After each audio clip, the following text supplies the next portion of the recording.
வந்தது, சுதந்திரம் என்பது சும்மாவா வந்தது.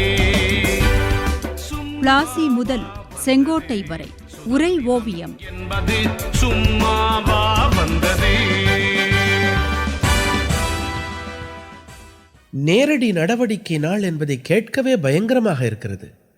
ஆனால் அதன் பிறகு அந்த கலவரங்கள் எப்படி நின்றன தாயே? மகனே, இந்த கலவரங்களைக் கண்டு மனம் கொதித்த ஒருவன் அந்த கலவரத்துக்கு யமனாக முன்னின்றான்.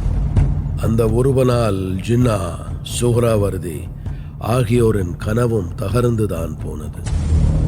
கல்கத்தா முஸ்லிம் பெரும்பான்மையாகிவிடும், அதன் பின் கல்கத்தா பாகிஸ்தானில் சேர்க்கப்பட வேண்டும் என்ற முஸ்லிம் லீகின் கோரிக்கையை அது வலுப்படுத்தும் என்று எண்ணினான் சுஹ்ராவர்தி. ஹவுடா, ஹுக்லி ஆகிய இந்துக்கள் பெரும்பான்மை மாவட்டங்கள் தொழில்மயமாக்கப்பட்ட 24 பர்கானாக்கள். இந்த மாவட்டங்கள் அல்லாமல் கிழக்கு பாகிஸ்தான் பொருளாதார ரீதியாக முன்னேறாது. எனவே இந்த மாவட்டங்களை பாகிஸ்தானில் சேர்க்க வேண்டும் என்ற லீகின் கோரிக்கையை அவர்கள் எதிர்க்காமல் இருக்க வேண்டுமானால் மறுதரப்பு இந்த மாவட்டங்களில் இருந்து விரட்டுவது ஒன்றே வழி என்று களமிறங்கினான் வங்காள முதல்வர் சுஹ்ராவர்தி. கொல்கத்தா, ஹவுடா, ஹூக்ளி பகுதிகளில் மறுதரப்பு பெரும்பான்மையாக வாழும் பகுதிகளில் கலவரங்கள் ஏற்படுத்தப்பட்டன. ஆகஸ்ட் 16, 17 முதல் 2 நாட்களில் மட்டும் சில ஆயிரம் பேர்கள் கொல்லப்பட்டார்கள். சுமார் 4000 முதல் 7000 பேர் வரை கொல்லப்பட்டதாக கணக்கிடப்பட்டது. சுஹ்ராவர்தி எதிர்பார்த்தபடி மறுதரப்பு கல்கத்தாவை விட்டு வெளியேறத் தொடங்கினார்கள். ஹவுடா ரயில் நிலையம் அப்பாவிகளின் கூக்குரலுடன் நிறைந்திருந்தது. இந்த கொடூரங்கள் அரங்கேற்றப்பட்டு கொண்டிருந்த வேளையில்தான் கோபால் சந்திர முகோபாத்யாய் வெளிப்பட்டான். 33 வயதான கோபால் நேதாஜி சுபாஷ் சந்திர போஸின் தீவிர ஆதரவாளனாக இருந்தான். அவன் குடும்ப தொழிலாக ஆட்டிறைச்சி கடையை நடத்தி வந்தான்.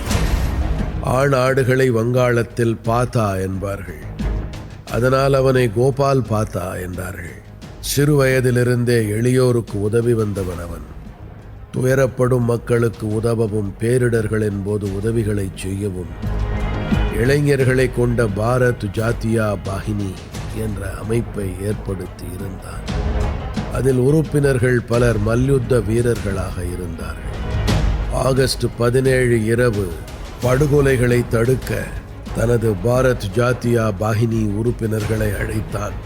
இரவு முழுவதும் கோபாலும் அவனது கூட்டாளிகளும் கலவரக்காரர்களின் தாக்குதல்களை தடுக்க விரிவான செயல் திட்டங்களை வகுத்தார்கள்.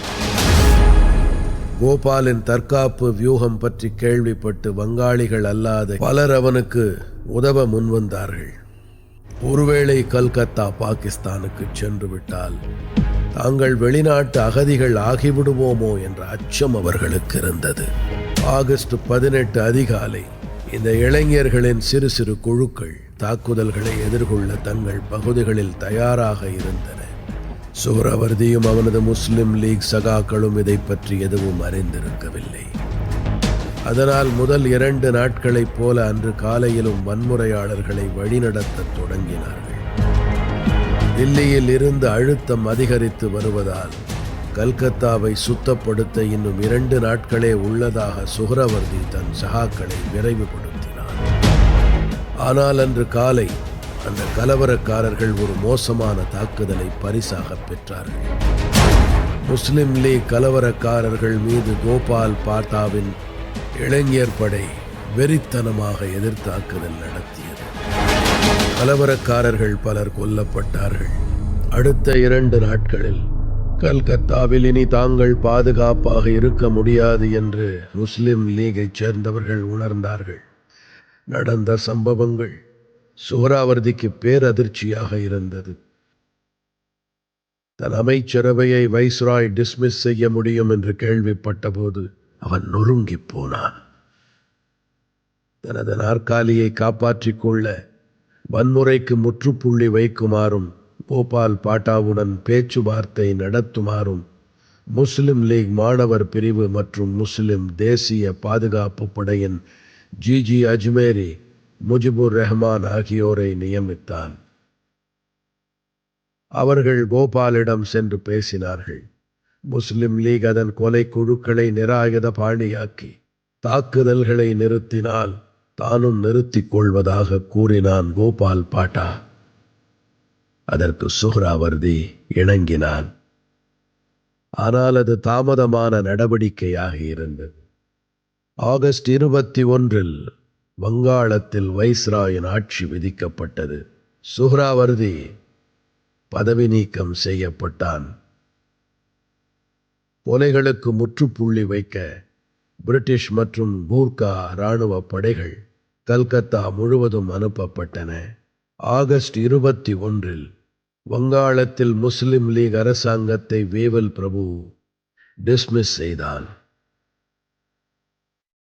இதனால் 11 2 மாகாணங்களில் மட்டுமே வென்று ஆட்சி அமைத்திருந்த முஸ்லிம் லீக் ஒன்றை இழந்தது.